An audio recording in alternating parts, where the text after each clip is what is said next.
All right, so let's get started. Welcome, everybody. For the first time in 3 years, sports economics is back. So I'm very excited about that. Obviously, we're not in person. We will be online for this. But I think you should still be able to use the lab in Building 1. So if you go in there, the secretary, our new secretary, Stephanie, who's amazing, will be there, and she should be able to let you in the lab if you want to use that. We have Stata in there. But I will be giving all of you a free code to rent Stata for free. So what I need you to do is go to your inbox here.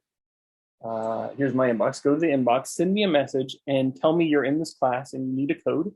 And I will respond with the code that allows you to use Stata for free. Michael, is Michael here? I actually sent one already early. Mr. Bruno. Yeah. Can you hear me? Did that work out okay? They actually emailed me and said it wasn't right or something. And they said it wasn't a valid license number. That's interesting because I got it from them. Did you forward that to me? The email, yeah, I will. Okay, great. We'll fix it. Okay. They definitely send me that number. Yeah, I know. Okay, cool. Okay, well, we'll figure it out. Good. We're getting started early. So we'll get that figured out. And so this way you don't have to pay for the program. Actually, there's nothing you'll have to buy for this class. The readings, the program, everything is completely free. So let me try to get rid of that. You know what? Professor, what inbox do you have to click? Do you see my screen right now? Yes. On Canvas, you have it. And so you can just select this class and then type my name and send me a message. Okay, perfect. Thank you. So actually, that's a good thing to start with. That is the preferred method of contact, as you see here in the syllabus. I prefer Canvas inbox because just like you guys, the university is constantly sending me spam messages that I don't need to read. I mean, literally every week, I get over 100 emails from the university. So the best thing to do is contact me through Canvas inbox. I check that every day, and you're not competing with, all the university spam. And I'm very responsive to that. Usually you don't wait a day or more. You can use email if you want, but again, there's a good chance I won't see it until much later because I get so much junk in there. Lastly, if you guys are on the Discord server, we have an econ Discord server. Mostly the econ club uses it, but anyone can use it. I am on Discord often when I have free time, and I should have free time after a couple weeks once we get started. And if you ever see me on there with a green icon indicating that I'm online, then you can message me whenever you want if you need help with something. But only if I'm online. If I'm not there, don't send messages because then it's like another email that I have to check. But if it's live, then that's great too. Okay, and if you're not on Discord and you want to join the econ server, you can send me a message and I will send you the code to get in there as well. All right, so has anyone looked at the modules yet or gotten started? I see some of you have started module 1.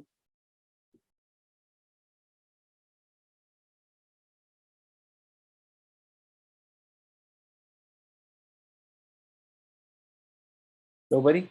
I saw 3 people. Yeah, I took a look at it, but I haven't really started anything just yet. I downloaded the book and the tables and figures and stuff. Okay. Good. So this class is going to be very different from other ones. If you've looked at it, it seems like a lot. You might look and say, oh my gosh, this seems like a lot of stuff. But it's going to be very different than any other class I've taught. If you've had me for theory classes, it's very straightforward and rigorous mathematically. If you've had me in a research class, you know what to expect as well.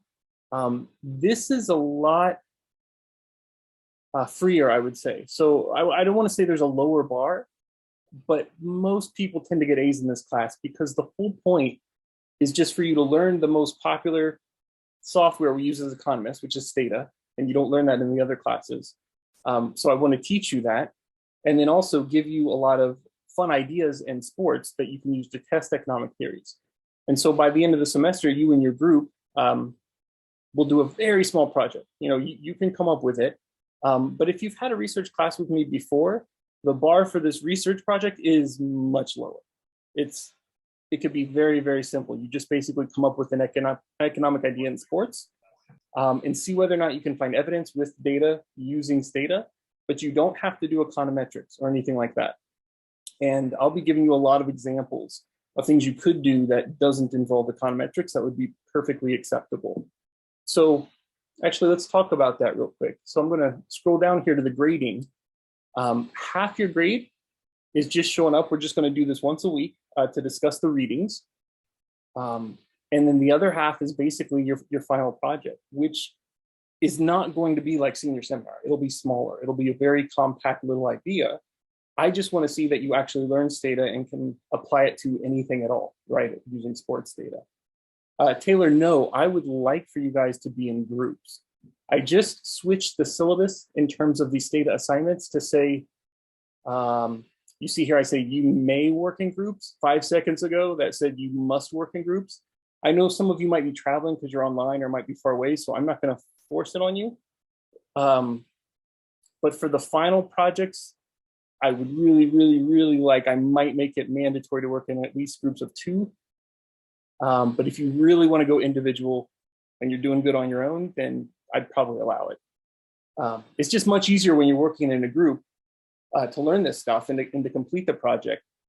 But also in reality, once you leave school, that's how you do most things, right? I don't work alone on a whole lot of stuff anymore.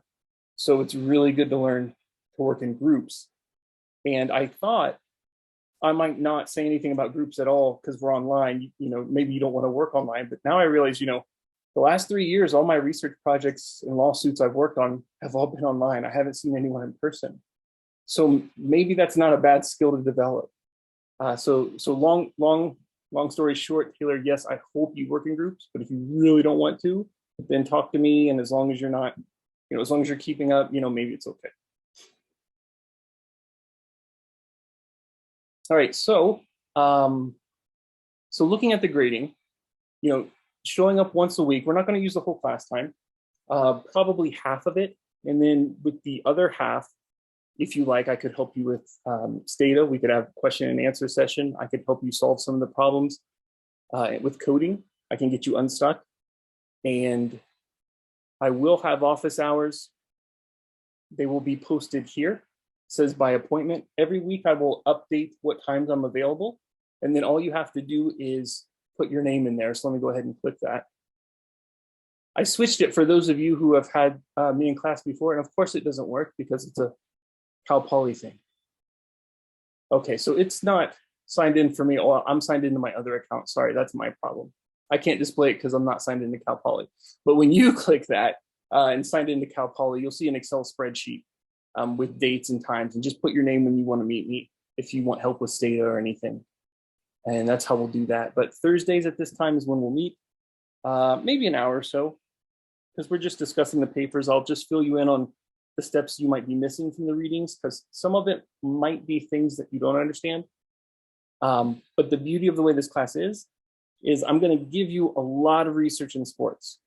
So you're going to see a lot of different topics, but you don't need to memorize all of them. There's no exam.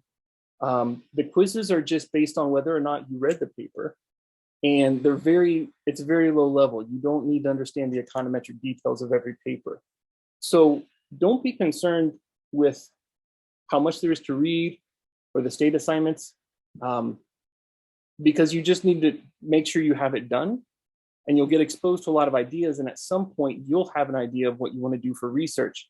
And when you find the topic you like, then you'll go in depth in that direction. But I'm not going to make you solve any models. I'm not going to make you memorize results.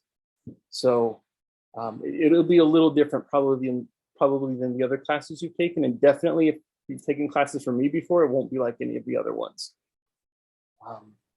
Any questions so far? Yeah, sorry. Rachel? So there's no econometric method that we have to do with the project? Absolutely not. You can. I'd like it if you could, right? But Yeah. one of the best papers I had in this class was actually an engineer. He wasn't an econ student, but he had never had statistics. And he simply compared the before and after of the NFL when they moved back the extra point kick to how teams responded strategically if they were more likely to try for 2 points. So it was just a simple before and after comparison, you know, like a time series, seeing did things change. Kind of like your difference in difference, but he didn't do the difference in difference. And that's fine for this class, because the whole point is just, can you use the software to find evidence of an answer to a question. Yeah. But if you want to, that's great. I would expect you to maybe. Were you thinking you didn't want to do econometrics ever again? No, I thought it'd be kind of like the research class where we had to find data, maybe not to the same scale, but we would still have to actually run something. So that's why I just want clarification. That would be great if you did. I would like it. But not everyone here has had econometrics, so I'm not going to make that the requirement. And also, there's a lot we can do without econometrics. So it's totally up to you guys. It's totally up to your group. Yeah. All right, so let me see what I want to say here. Professor, Yes, down sir. to the rating, what's the final draft meaning? Say that again. For the rating, what was like the final draft is about? The In the final what? grading. The final draft? Oh, the It's final written- draft. Yes. So the 25% and 25. This is basically half your grade is your project, which will be, again, it's not going to be this huge thing. It's not like senior seminar. You can make it very small, and I'll give you guys good examples of ones I've had in the past, to try to give you an example of what would be an A paper. The presentation, we'll have to record it because we're not going to be live. The final draft is the paper itself. So for that draft, you're going to write a very short paper saying what question you asked in sports economics, and then you're going to submit the data you have and what we're going to call a do file, your Stata code. You're going to send just everything to me, and I'm just going to make sure that everything looks good, and that's it. So you'll do a very small project. You'll send me the code, the data, and a short write-up. Again, think, senior seminar light. And that's what that is. Does that answer your question? Yeah, okay, thank you. Yeah. And again, this sounds like this sounds big. I know when you think, oh my God, I'm going to do this huge project, it's half my grade. It's a small thing, so don't worry. I don't want this class to pressure you guys. I don't want you to worry about grades. So it's not that it's an easy grade. It's just that the whole point is for you to get exposed to these methods and learn them and apply them to something. And it doesn't have to be deep or big or this huge thing. You just have to show that that you learned what you were supposed to. Okay, any other questions about that stuff? I have the schedule for the first half of the semester. I have the rest of the schedule. It's just not online yet, and I'm changing some readings and updating some stuff, and I'm actually adding a lot more Stata than I had before. Before, Stata was maybe 25% of the class, and I'm trying to get it more towards 50%. So you guys are going to learn a lot more and have more to do there, because that's what's really going to increase your value on the job market, to be honest. When you've got Stata on your resume, doing econ projects, you're going to stand out above other graduates. So I'm glad you guys are here, because I haven't been able to teach this coding for, at least 3 years, I think. Okay, so I'm going to go into the modules. Has anyone here not had a class on Canvas yet? I assume everyone here is a Cal Poly student and you've been here for a while. Is anyone new to Cal Poly or haven't used Canvas yet?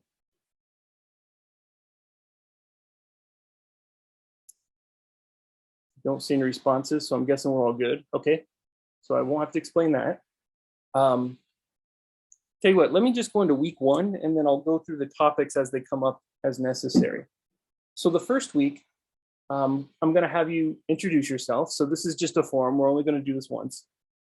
So if you click that, you'll go to a discussion. This will probably be the only one we have. Oh, sorry, that wasn't the assignment.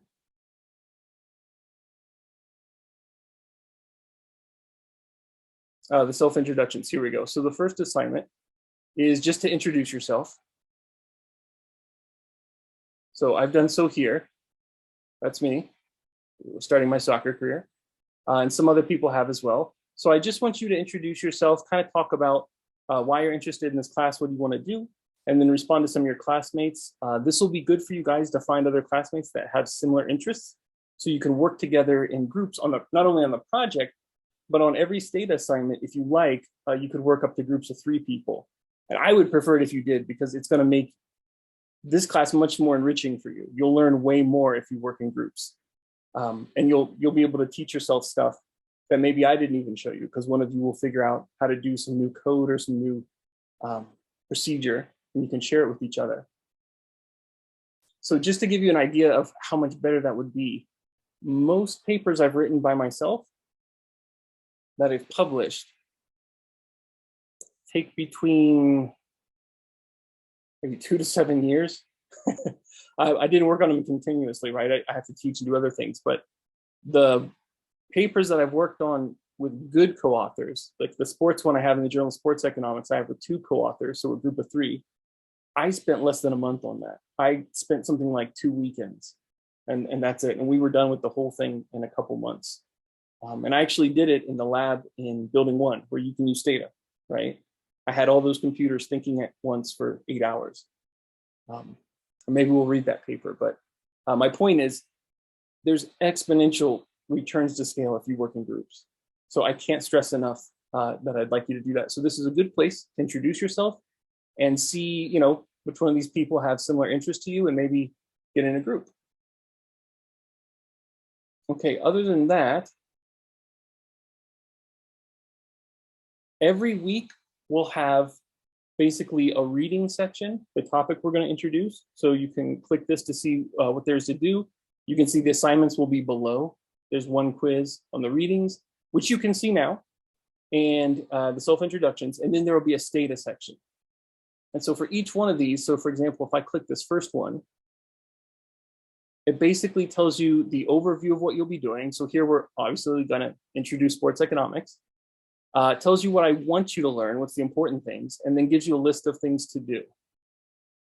So for the book, we're only actually going to read the first 2 chapters, because most sports econ books are either really focused on the business details, or is basically like intermediate micro, but with sports examples. And sports economics is so much more than that.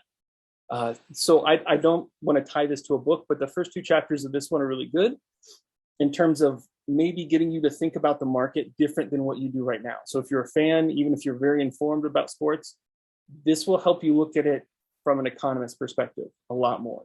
So we will start with this. And Dr. Ford actually gave me this for free to give to you guys when I first started doing this class a couple of years ago. The examples are a little dated, but they're just as good. You know, the logic still holds. So what you'll have to do is you can download the book here. This will give you the PDF. The tables and figures are separate because when he first wrote this, it was made for an iPad. So if you open the file on an iPad, you can tap certain things and it'll pop up with the figures and tables. But you know, I can't assume you all have that, and I'm not even sure it works with the new iPads anymore. So I do include the tables and figures separately. So when you're reading the chapter, it'll say table 1.1. You'll have to open up, you know, chapter 1 figures to look at that. It's just a little inconvenient, but again, we're only reading the first 2 chapters. The next thing you want to read is this paper. Now, I could provide the papers for you, but you need to learn how to look them up on your own. So let me ask this. How many of you have never taken a class where you had to read a journal article?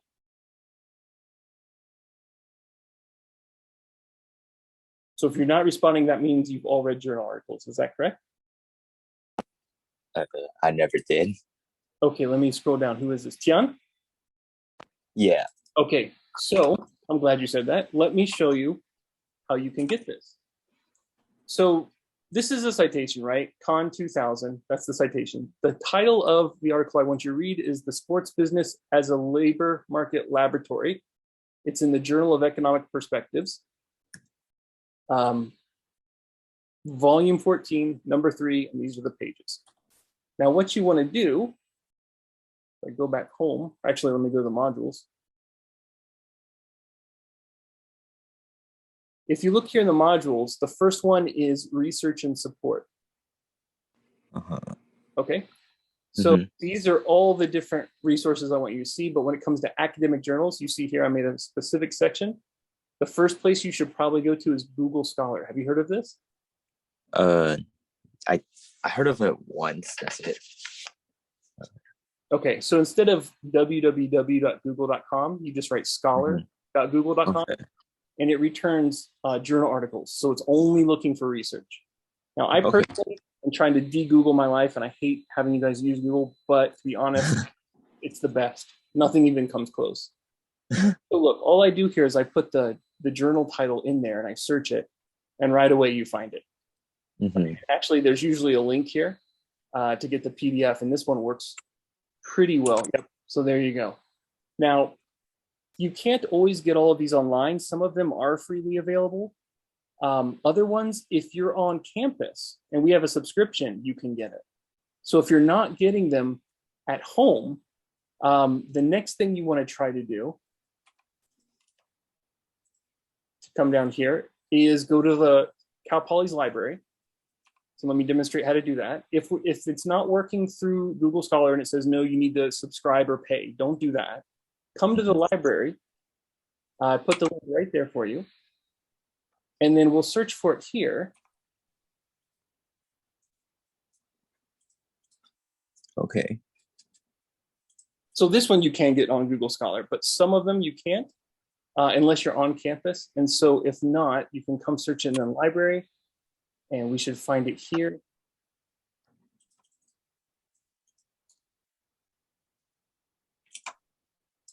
And here we go. It's the first result. And you see there's a link here, full text available. Yeah. So that's basically the way to go. And if you want to make things easier for yourself and you're not on campus, you see here the CPP VPN. Do you know what that is? Is that like, oh, I could play with it, around with it.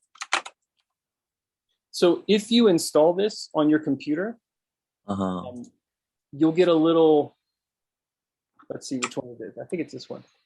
Yeah, you'll get a VPN little icon up here.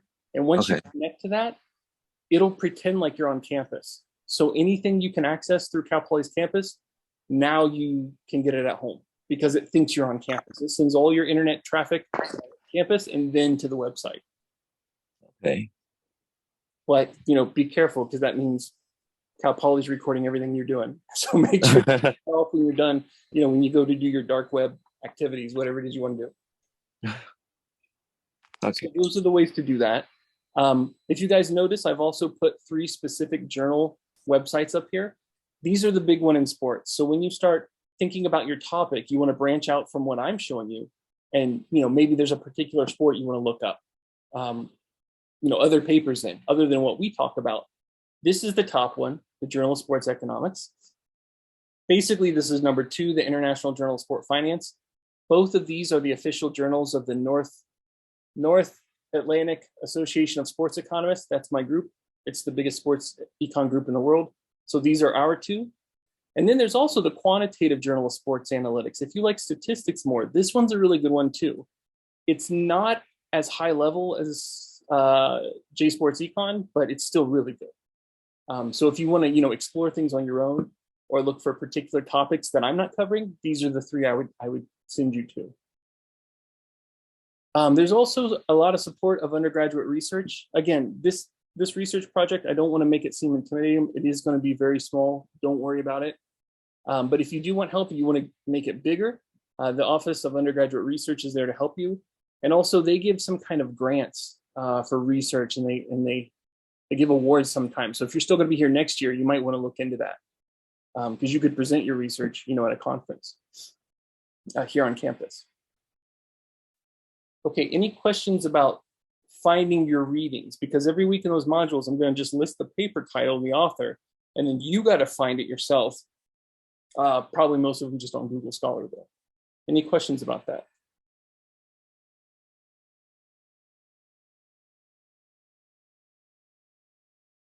Okay, I will say this. Every once in a while, there's a journal that the university does not subscribe to, and then it's difficult to get the paper. If you're having that issue, let me know. I have all these papers, and then if that's the case, I can just post it for everybody because I don't want you to struggle that much. There is a way to get the paper even if Cal Poly doesn't have it, but then that requires you to wait a couple days as they contact another library to get it. So if you end up in a situation where Google Scholar doesn't have it, and the library doesn't have it, let me know, and then I'll just post it for everybody. Because I don't want you struggling. I mean, it's a waste of time, right, to search for these things, because actually I have them all. But I want you to learn this process because this is how you do research. I guess while we're here, I'll talk a little bit about the program we're going to be using, Stata. I've also put some resources up here for you guys. This is their YouTube page. They show a lot of beginner entry-level stuff, how to use certain commands and what they mean. You may want to take a look at that in addition to my videos. Usually really basic stuff, but then again, that's the level you're all at, right? Because I assume nobody's used Stata before. The UCLA site is amazing. Now, this is hard to find because they've changed it around. So I found the link for you. If we can click that. They have a center at UCLA that exists solely to help with students and professors with research. So imagine, Rachel, for your project, or Mr. Bruno, who did senior seminar, or anyone else in here that already did a research class. Imagine you had an office that was dedicated with just statisticians to tell you how you should do your research project, and here's how you can use Stata to do it, or R, or whatever. That's what this is. So a lot of things I've learned in Stata, I've done it from UCLA's website, and I actually met the guy who started this this group, and it's just amazing. Unfortunately, I thought about doing this. You can't drive to UCLA and just walk in and pretend you're a student. They check. Evidently, people started doing that. I would have done that, you know, because you could just go in there and say, "Hey, here's my project. How should I do it?" And they help you figure it out. But these links, you know, how to do graphics, introduction, how to make scatter plots, these are all amazing. They give you examples and data you can use and explain everything really well. I'll cover a lot of this, but this is an amazing resource. So I want to make sure you guys know about it. And then there's the Stata forums. This is where you can ask questions if you really can't figure something out, but be warned, it's a lot like Stack Exchange. Has anyone here used that to answer questions, or what's another one? I think Stack Exchange is the big one. Has anyone here ever used that for anything?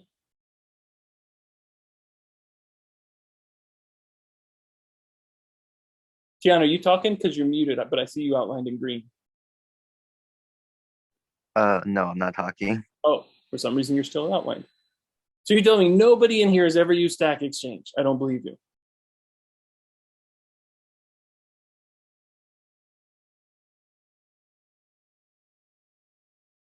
Michael Bruno, have you used Stack Exchange? Do you know what that is? I think I was on Stack Overflow a couple times. Don't know if that's the same thing or not. Very similar, right? Yeah. Where people ask technical questions and want answers, right? Right. And what's the typical first answer anyone gets when they ask a question? I don't know. I could assume a pretty condescending remark, maybe. Not sure. Right? The answer is always, your question is dumb, Yeah. or asked your question wrong, or the answer but I'm not going to tell you because you're an idiot. And it's like, I don't know why people act that way on these sites. Oh, yeah. You know, you go through like 10 of those and then someone gives an answer. That's the internet. Yeah. Forums can be a little bit like that. I'm just going to warn you. So maybe use it as a last resort. I might not post there. I might just read and hopefully you get an answer, but it's got that vibe. I'm going to be honest. But you could find somebody else's question answered. So just forewarning. Okay, so there's your resources. Again, the textbook is here, and you can get this is the figures for chapter 1 and 2. We're only reading the first 2 chapters, but if you have the whole book for free. So if you want to keep going, it's up to you. I gave you the whole thing. Let's go back to week 1. So let me click this first part. So you're going to read that chapter, read this paper, which is very low level introduction. It's a very nice paper. And then, you have your Stata to do. So if we come back here, you see there's a Stata section to each week. And this one, basically, I'm just going to have you basically download Stata. I'm going to give you a key, and this link should work. Michael, we'll figure this out. I'll figure this out before I send you guys the keys, but we'll figure out how to get it for you because we've already paid for all of you. And then basically just watch these 2 introductory videos. I just recorded these to introduce you to Stata. And I've got a PDF that goes with it. And these are the data sets that I use in the video. So what you should do is open Stata, have this PDF, maybe print it out or put it on another screen. You can follow along with me, and these are the data sets. So you can type what I'm typing and make sure that you understand what I'm teaching you. Now, if you want to go advanced mode, if you want to go hardcore mode, what I would suggest is open the PDF and try to do everything on your own without watching the video. That's hardcore mode. You can do it because I tell you how to do things in the PDF, or sometimes I'll tell you to read a help file on a command and figure it out. But if you don't want to go hardcore mode, and you don't have to, just watch the videos. I basically give you all the answers. I tell you how to do everything. And then at the end of most PDFs, but not the first week, I'll give you a small assignment to say, okay, now here you go use these commands, do it on your own with the same data set. Or sometimes I give you bonus points and say, hey, this project's on baseball.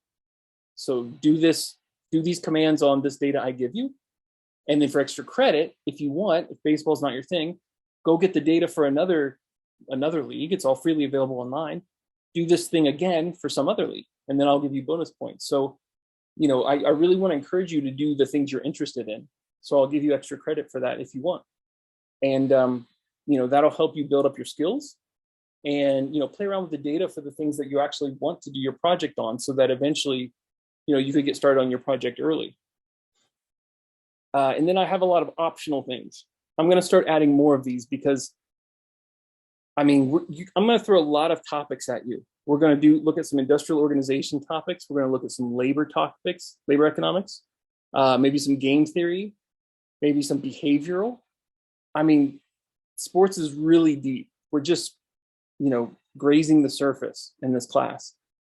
So I have a lot more knowledge than I have time to give you here. So I might do a lot of optional things. This one's just the city user guide, but I might give you a lot of other readings if you want, if it's the thing you want to do. So if it ever says optional, you don't have to do it, don't worry. But it's always highly recommended. So this one, you know, this is the user guide to Stata. I would read through it. But if you don't, and you just watch the videos, again, you'll be fine. You know, there always looks like there's a lot of stuff up here every week. Not all of it you have to do. And it doesn't require, well, it requires thought, but not too much. There's a lot of hand holding here, right? Because I want you to learn it. I don't want to challenge you so much that you're not learning. So, so that's basically it. My main point is we're going to cover a lot of things, but you only need to go in depth with the ones you care about. And basically you'll show me at the end of the semester which one that was. Okay, any questions about that? Dr. Kerr, where do we turn in the Stata stuff? Oh, good call, Daniel. So, well, this week, I just have intro videos and you'll just play around with data. I don't think there's assignment this week. Let's look at week 2. So when we come down here, many of you may know what Moneyball is. You might have recognized that picture I had up there. For example, here's the assignment, return on investment. So the first one you're going to hand in, you're going to calculate the return on investment for owning a sports team. I think I'm doing baseball here. So when you click that, this is the assignment. And it says complete the assignment listed at the end of Stata cleaning. That's the PDF that you'll read with the video.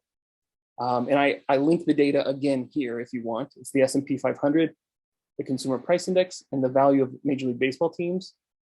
And this is where you'll submit it. It doesn't say submit for me because I'm not a student, but if I click student view, it should show you how you see it. Hello, test student. Not now, star. Okay, so this is what it'll look like for you. And basically you'll just drag your files here and submit it that way. All right, thank you. Yeah, no problem. Actually, I've never seen this view. It's interesting. I just assumed it always works, and it has so far. Okay, leave student view.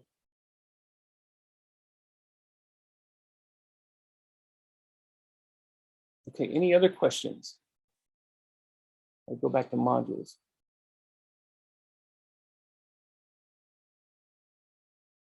Okay, if not, I would like to just talk real quick about the 5 weeks that are up here and the 5 weeks that aren't.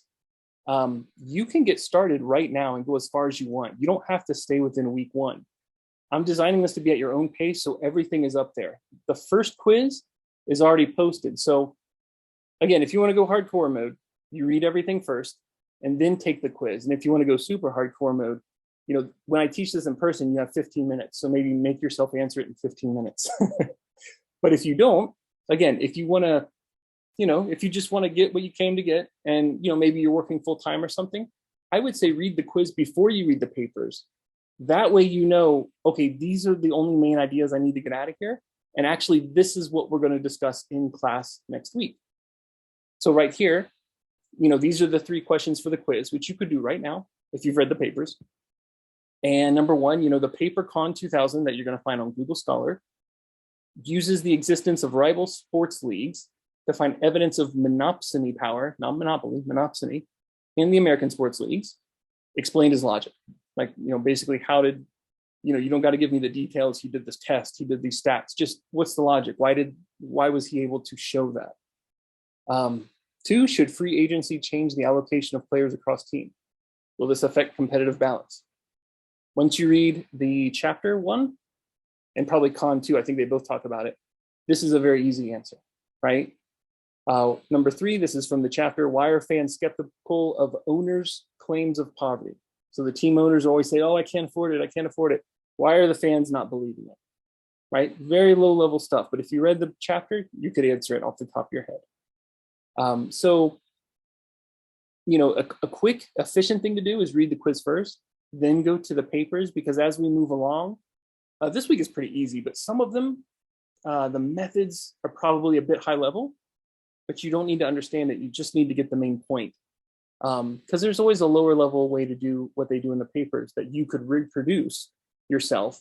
And I'm just trying to show you here, you don't have to go that deep. You just need to get the main point. The whole point is just to see the economics in the sports market. That's the whole point. So, you know, an efficient thing to do is to read it first so that you don't freak out when you look at the papers and you realize, okay, this is all I really need to get out of it. And then, yeah, like I said, we'll scroll down to week 2. The quiz is there, you already know. This is the video on how to clean data. Very, very important skill for those of you that want to work in analytics. And then there's the assignment. You could skip through and do this all over the weekend if you want. You can get as far ahead as you want. Most weeks are the same. Again, there's the topic we're going to read about. There's the Stata. Now, this one I want to talk about in detail right now, because a lot of you have not had econometrics. So give me thumbs up in the chat or whatever if you have not had econometrics, which is totally fine. Okay, Daniel's a no. Thumbs up means no. Andrew's a no. And this is fine, guys. Don't worry. Like I said, one of my favorite projects ever was somebody who did not use econometrics, so don't even worry about it. Okay, so that's good. So for you guys, we've got brief introduction to OLS. So you're going to basically reproduce the Moneyball results. If you haven't watched the movie, go watch it as soon as possible. You're going to reproduce results based on that reality, not the movie. But it helps to know what you're doing. It helps to know what a regression is. So I've recorded this video a couple weeks ago to explain, basically teach you what a regression is for those of you that haven't had econometrics. Excuse me, it's not that high level. You can get it in one lecture. If you want more after that video, I could probably see if Dr. Wu would let me share his materials from his class. I'm sure he doesn't care. But this should be sufficient for you to understand what it's doing. And then I'll teach you how to do it in Stata. So I'm building this so that you can do everything without having taken that class. So this will be optional for most people, but if you haven't had econometrics, you got to watch that. Okay, week 4, I'm very proud of because it's very self-contained. I can't always make this data assignment match the topic, but this one is perfect. Competitive balance, I'll give you the theory. This is actually a theory video, a lecture video. This is, I think, the only one you'll have in the class. This is a straight up lecture. And then I'll have you do it in Stata. Because I wrote a paper on this. Well, you'll see in the video, but this one's very well contained. And then week 5 is going to be kind of a pause. So in week 5, rather than have you read stuff, learn some Stata, I'm going to have you recreate the Moneyball results for years after the study. So for those of you that have seen the movie, there was a paper written on it, testing if what they were saying actually happened. You know, was it the case that one team figured out how to more efficiently value players and then win from that by buying players that were undervalued, right? That's a very economic topic because we always assume in competitive markets we have perfect information, right? But if one team, which is like a firm, knows more than the other teams, then they can profit more or win more, which is, you know, correlated, of course. And that was the story of the Oakland A's. So there's a paper that we're going to read in week 2, I believe, testing whether or not we can see that in the data. And then what you're going to do here, I'm going to give you a whole week to work in a group, is basically reproduce that with newer data. So at the end of this week, you will have basically done a very simple research project that got published, but for later years, right, to see if it's still true. And so, you know, at that point, you've studied sports economics, you took data, you reproduced results. So come week 5, you've all already become sports economists because you literally just did research in sports economics once you complete this. I want to make sure you guys have fun with this and focus. So that week, that's it. You just reproduce, you know, that paper basically with new data that I give you, so you don't have to find it. So that'll be good. And then after that, I'm still working on the last weeks, 6 through 10. I have them ready in my head. They're just not online. Now, typically when I teach this in person, the last 2 weeks are off and we just meet in the lab while you guys work on your project. I'm definitely giving you the last week off, and I'm going to make myself very available online to meet with you guys in groups to help you out with your projects. Depending on how the summer goes, I might still give you the last 2 weeks. If everyone has good ideas, you're in groups and you want to get started, then we'll just do our research the last 2 weeks and the finals week. That's fine with me. But if we're still struggling for ideas or want to learn more data and keep going, then maybe I'll just give you the last week and finals week.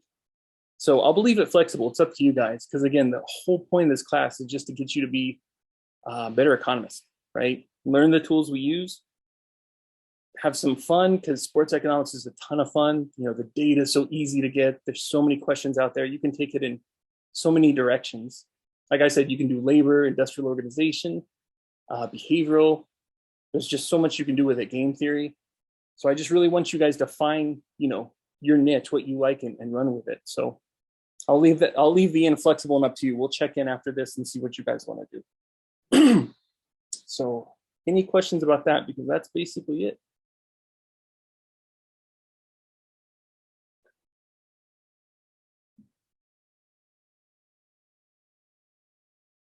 That silence. Anybody who hasn't spoken want to speak up and say hi? Yes, Mr. Azurin, you can send me a message. I prefer not to email, but to use this inbox right here. I see I got 5 messages now. I'm guessing that's most of you sending me messages. Just send me a message saying I'm in that class. Please give me a code and I'll send it. I might wait till tomorrow because I'm going to talk to Michael after class because he had some issue. I tried to test this out with him early. So we need to make sure they're working. So evidently there's some issue, but Stata definitely send us numbers and we paid for it. So we're good to go. So maybe just give it a day or so. I'm going to figure that out and then send you all your codes. Yeah. So that's assignment number 1, actually. Everybody send me a message and I will respond with the code. And then we'll go from there. Okay, anything else? Anybody else have questions, comments, concerns, or want to, I don't know, just say anything? Now's your chance. I have a question. Yeah. I had a a conversation with Mike McDermott about like working with you. Could you explain to me what it is that you do, like when you're not teaching? You mean He said you guys work at like not necessarily a law firm, but he said you guys work a lot with like lawsuits regarding athletes. So I met Michael McDermott originally. He was an intern at a company called Phillips Fractor & Company that I work with in Pasadena. And we are consultants, economic consultants. But the majority of what we do is sell our services to lawyers. So for example, I'm working on 3 or 4 cases right now involving labor disputes. So class action lawsuits where a group of workers sue an employer for, many different things: underpayment, not giving meal breaks, lunch breaks, having a pay schedule that actually violates federal or state law. Some of the incentive plans are actually illegal. I guess it's up to a judge, but the ones I'm working on, I'm pretty sure they are. So I do things like that. Yeah. Not everything's involved in lawsuits. Some of it is consulting from businesses, but the majority of what I do is basically labor economics, where a lawyer comes to me, gives me a data, say for a whole company for a period of time, and says, these workers say that a certain thing is happening. Can you prove it with the data?